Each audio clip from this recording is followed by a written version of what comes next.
Hello everyone, welcome to Shikshantu. NCERT math class 10th के जिसका chapter number 2 polynomials यानी कि बहुपद है। तो इस वीडियो में पोलिनोमियल्स यानी कि बहुपद के इंट्रोडक्शन को देखेंगे, जिसमें पोलिनोमियल्स की परिभाषा एवं उसके प्रकारों के बारे में जानेंगे। तो चलिए शुरू करते हैं। सबसे पहले बता दूं कि पोलिनोमियल्स यानी कि बहुपद होता क्या है। बहुपद इसके हिंदी नाम से ही स्पष्ट है। बहुपद यानी कि बहुजोड़ पद, यानी कि जिसमें बहु का मतलब हो गया बहुत, एक से ज्यादा, पद का मतलब हो गया टर्म्स, यानी कि एक से ज्यादा टर्म्स हो उसे ही बहुपद कहा जाता है। जैसे यहाँ पर क्या दिया गया है, a x plus b, a x square plus b x plus c, a x cube b x square c x plus d. यानी कि क्या है, यहाँ पर बहुत ज्यादा टर्म दिया गया है। वह टर्म क्या हो जो प्लस और माइनस चिन्ह के साथ क्या होना चाहिए, जुड़ा होना चाहिए। तो उसे तो इस प्रकार के जो टर्म्स दिए गए होंगे, यानी कि एक से ज्यादा होगा, उसे क्या कहा जाता है, बहुपद कहा जाता है। यानी कि बहुपद, बहु मतलब बहुत, एक के साथ अनेक पद प्लस और माइनस चिन्ह के साथ जुड़ा हुआ होता है, उसे ही बहुपद कहते हैं। जैसे यहाँ पर क्या है, इसी का ये फॉर्म है 5x+4, इसी का फॉर्म है 6x² प्लस 8x प्लस 2 और 9x³ plus 8x² plus 2x plus 6, जो इसका फॉर्म है। तो इस प्रकार के जो दिया गया होता है उसे क्या कहा जाता है, बहुपद कहा जाता है। तो बहुपद बहुपद में क्या होता है, जब हम बहुपद को ध्यान से देखेंगे तो यहाँ पर दो प्रकार के लिखा रहता है। एक क्या होता है, एक क्या है, हमें कोई डिजिट दिया गया है और एक क्या दिया गया है, एक लेटर दिया गया है। नंबर जिसे हम क्या कहा जाते हैं, वेरिएबल, सॉरी अचर कहते हैं, यानी कि कांस्टेंट, जिसका वैल्यू हमेशा क्या होता है, समान रहता है, यानी कि कांस्टेंट रहता है। जैसे यहाँ पर 5 है, 5 का वैल्यू हमेशा 5 ही रहेगा, 5 कभी भी नहीं चेंज होगा, चाहे 5 कहाँ कहीं भी हो, वो हमेशा क्या रहेगा, 5 ही रहेगा। यानी कि ये कांस्टेंट है, यानी कि अचर है। इसे क्या कहा जाता है, अचर, यानी कि जिसका वैल्यू क्या हो, हमेशा समान रहे, उसे अचर कांस्टेंट का, जिससे क्या, एक से लेकर जितने भी अनंत तक हमें गिनेंगे उसका वैल्यू क्या होगा, वह एक समान होगा। एक हमेशा एक ही रहेगा, दो हमेशा दो ही रहेगा, इसका वैल्यू कभी भी चेंज नहीं होगा, इसीलिए इसे अचर या कांस्टेंट कहा जाता है। तो इसमें एक क्या हो जाता है, एक कांस्टेंट हो जाता है। उसके बाद इसके साथ क्या आता है, एक डिजिट, सॉरी एक लेटर आता है, ये जिसे क्या कहते हैं, उसे हम चर यानी कि वेरिएबल्स कहते हैं। इसका जो मान होता है क्या होता है, बदलता रहता है, यानी कि जिसका वैल्यू हमेशा एक समान ना रहे, यानी कि वह समय के साथ बदलता रहे, यानी कि बदलते रहे, उसे चर या वेरिएबल्स कहा जाता है। एक्स का मान कभी भी एक समान नहीं होता, जैसे एक्स रहे, एक्स हो या वाई हो या जेड हो, कुछ भी हो, हमेशा इसके प्रत्येक स्थिति में इसका मान चेंज होते रहता है। कभी एक्स का मान 0 हो जाएगा, कभी एक्स का वैल्यू 1 होगा, कभी एक्स का वैल्यू क्या है, 2 होगा, एक्स का वैल्यू कभी भी 3 होगा। हमें क्या होगा, एक्स का वैल्यू जो इस पर डिपेंड करता है, यानी कि ये कांस्टेंट टर्म पर डिपेंड करता है, यानी कि एक्स का अपना वैल्यू कभी भी कांस्टेंट नहीं होता, यानी कि बदलता रहता है, इसीलिए इसे क्या कहा जाता है, वेरिएबल कहा जाता है। तो इसमें क्या होता है, इसमें एक क्या होता है, कांस्टेंट टर्म होता है, दूसरा क्या होता है, वेरिएबल। इसमें दो टर्म्स होता है, एक तो होगा क्या, कांस्टेंट होगा, और दूसरा क्या होगा, वेरिएबल होगा। उसके बाद चलिए देख लेते हैं कि पोलिनोमियल्स के पास होता क्या सब है। पोलिनोमियल्स के पास होता है, उसके कई पदों की संख्या होगा, उसमें कई पद होगा, यानी कि मेनी टर्म्स होगा, एक पद उसमें नहीं होगा। जैसे एक के ज्यादा पद होगा, जैसे एक्स होगा, उसके साथ कोई ना कोई प्लस और या माइनस के साथ जुटा होगा, x 2x² plus 4x plus 3, इस प्रकार से कुछ ना कुछ टर्म्स दिया रहता है। उसमें क्या होता है, उसमें सम क्या कहते हैं, कांस्टेंट, यानी कुछ अचर राशियां होता है। उसमें क्या, कुछ ना कुछ अचर राशियां होता ही होता है, यानी कि कांस्टेंट टर्म होता है उसमें। उसके बाद क्या कहता है, उसमें कुछ वेरिएबल होता है, यानी कि कुछ चर राशियां होता है, उसमें कुछ चर होता है, यानी कि जिसका वैल्यू क्या हो, समय के साथ बदलता रहे। तो ये उसमें क्या होता है, कुछ अचर राशियां होते हैं। जैसे यहाँ पर क्या है, एक्स है, यहाँ पर एक्स है, कुछ वाई है, जैसे 2y प्लस 4y स्क्वायर, इस प्रकार से रहेगा। इसमें क्या कुछ अचर राशियाँ, कुछ चर राशियाँ होगा, कुछ अचर राशियाँ, यानी कि कुछ कांस्टेंट होगा और कुछ वेरिएबल होगा। उसके बाद क्या होता है इसके साथ, उसका जो non negative and non decimal degree होता है, यानी कि बिना ऋणात्मक और बिना दशमलव वाली घात होता है। इसके जो पावर में जो होता है, जैसे x का स्क्वायर हुआ, या x का पावर 4 हुआ, या x का पावर 5 हुआ, ये क्या होगा, हमेशा कोई इसका क्या होल नंबर ही होगा, यानी निगेटिव इंटीजर्स नहीं होगा। इसके साथ माइनस का प्रयोग कभी नहीं होता, न ही इसके साथ पॉइंट के बाद कोई लगेगा। जो भी इसके पावर में होगा वो हमेशा क्या होगा, वेरी होल नंबर ही होगा। क्या होगा, होल नंबर, जैसे एक्स का स्क्वायर ही होगा, या एक्स की पावर 4 ही होगा, कि जो भी हो हमेशा क्या होगा, होल नंबर ही होगा, एक्स की पावर 3 होगा, इस प्रकार से होगा। कभी भी इसके पावर में माइनस या पॉइंट नहीं होगा, डेसिमल नहीं होगा। उसके बाद क्या था, यह स्टैंडर्ड फॉर्म यानी कि असेंडिंग या डिसेंडिंग डिग्री फॉर्म में लिखा होता है, यानी कि घातों के अनुसार बढ़ते या घटते क्रम में समायोजित होता है हमेशा।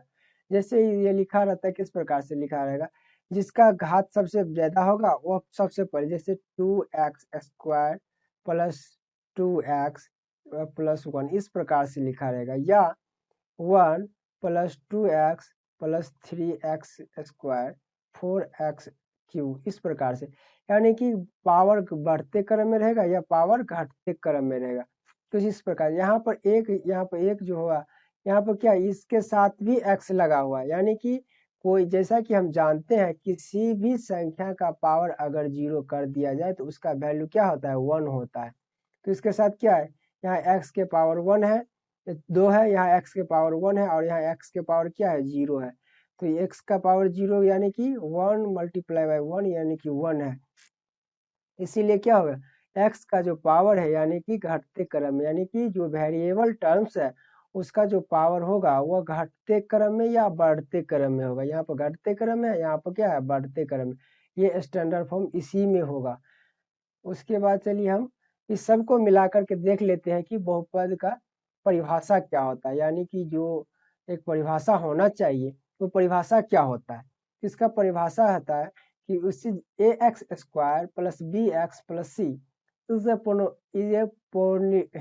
polynomial where a and b are real number, यानी कि ax² plus bx plus c polynomials यानी कि बहुपद होगा जहां पर ए बी सी क्या होगा, रियल नंबर यानी कि वास्तविक संख्या होगा, and all the exponent of x यानी कि जितने भी एक्स के घात है वो क्या होगा, नॉन नेगेटिव इंटीजर्स यानी कि बिना ऋणात्मक, यानी कि बिना ऋणात्मक की होगा, और वो क्या होगा, नॉन डेसिमल होगा, यानी कि उसका जो घात होगा क्या होगा, बिना डेसिमल का होगा और बिना नेगेटिव का होगा, यानी कि नेगेटिव इसका नहीं हो सकता।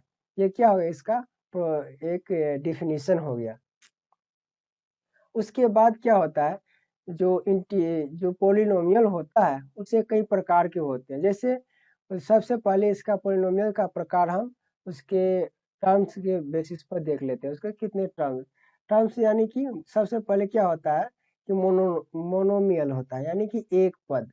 मोनो का मतलब होता है 1, तो एक पद जिसमें सिर्फ और सिर्फ क्या हो, एक पद हो। जैसे यहाँ पर क्या है, 5x 9x³ -y², इस प्रकार का टर्म क्या होगा, उसे एक पद ही कर। सबसे पहले हमने क्या किया था, बहुपद। बहुपद में क्या हो, अनेक टर्म होना चाहिए, एक से ज्यादा नहीं होना चाहिए। यहाँ पर क्या कर रहा हूँ कि मोनोमियल यानी एक पद वाले बहुपद, यानी कि इसको बहुपद तो नहीं कह सकते, लेकिन ये बहुपद का ही एक क्या है, भाग है, इसीलिए इसमें के अंतर्गत हम इसे पढ़ते हैं। यानी कि इसके बिना बहुपद बन ही नहीं सकता, इसीलिए इसे क्या कहा जाता है, इसको एक पद कहा जाता है, एक पद ही बहुपद कहा जाता है। जैसे 5x हो गया, या x बाई वाई भी हम लिख सकते हैं, या z बाई एक्स भी लिख सकते हैं। इस प्रकार का जो है जिसमें सिर्फ और सिर्फ क्या हो, एक ही पद हो, उसे क्या कहा जाता है, मोनोमियल, यानी कि मोनो का मतलब होता है 1, इसे एक पद। उसके बाद होता है बायोनोमियल। बायोनोमियल का मतलब होता है दो द्विपद, जिसमें दो पद हो, सिर्फ और सिर्फ क्या हो, दो पद। जैसे इसमें क्या है, 6x² प्लस 4, यहाँ पर क्या है, इसमें दो पद है। यहाँ पर 9y² प्लस 2, यहाँ पर क्या है, दो पद दिया गया है। जैसे और लिख सकते हैं, जैसे 9x प्लस एक्स, ये भी क्या हो जाएगा 9x स्क्वायर प्लस एक्स, ये क्या हो जाएगा, ये दो पद हो गया। इसे क्या कहते हैं, दो द्विपद पोलिनोमियल यानी द्विपद बहुपद यानी कि बायोनोमियल। उसके बाद क्या, ट्राइनोमियल बहुपद यानी त्रिपद, जिसमें क्या हो, तीन पद हो, क्या हो, तीन पद। इसमें क्या है, तीन पद दिया गया है। जैसे x 6x square 4x plus 8, यहाँ पर क्या 9y square plus 6y minus 14, यहाँ पर क्या तीन टर्म दिया गया है।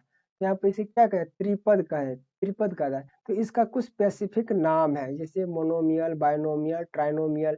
इसके बाद जितने भी टर्म्स आता है, जैसे 4 टर्म हो गया, 5 टर्म हो गया, 10 टर्म हो या 50 टर्म, जितने भी टर्म हो उस सबको मिलाकर क्या एक ही भाषा में उसे पोलिनोमियल यानी कि बहुपद ही कहा जाता है। ये भी बहुपद है, लेकिन इसका इस तीनों का कुछ पार्टिकुलर एक नेम दिया गया है। लेकिन उसके बाद 3 नंबर के बाद जितने भी आता है उस सबको क्या कहा जाता है, पोलिनोमियल्स ही कहा जाता है। उसके बाद हम देख लेते हैं कि इसका जो बहुपद का प्रकार होता है वो डिग्री के बेसिस पर यानी कि एक्सपोनेंट्स के बेसिस पर क्या क्या होता है। सबसे पहले आता है लीनियर पोलिनोमियल्स यानी कि रैखिक बहुपद, यानी कि जिसमें वेरिएबल का हाईएस्ट पावर क्या होना चाहिए, 1 होना चाहिए।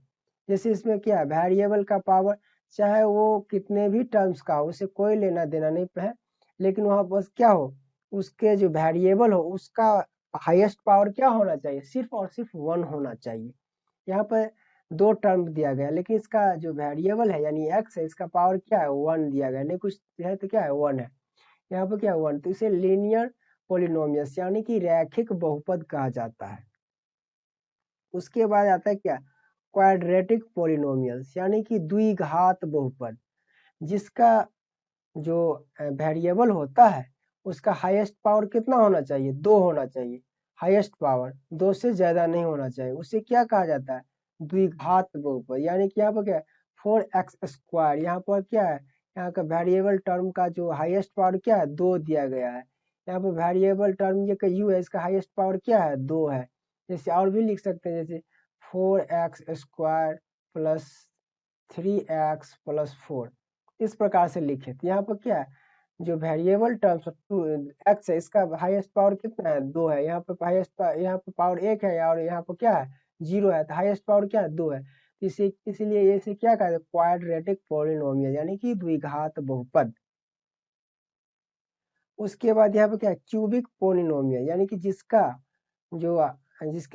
जिसके टर्म में वेरिएबल्स का पावर क्या होना चाहिए, हाईएस्ट 3 होना चाहिए। यानी कि यहाँ पर क्या है, वेरिएबल का पावर क्या है, 3 है, इसीलिए इसे क्या ट्राइनोमियल यानी कि क्यूबिक पोलिनोमियल यानी कि त्रिघात बहुपद इसे कहते हैं। तो इस प्रकार से बहुपद का क्या हो गया, टर्म हो गया कि उसके क्या डिग्री या एक्सपोनेंट्स के फॉर्म में।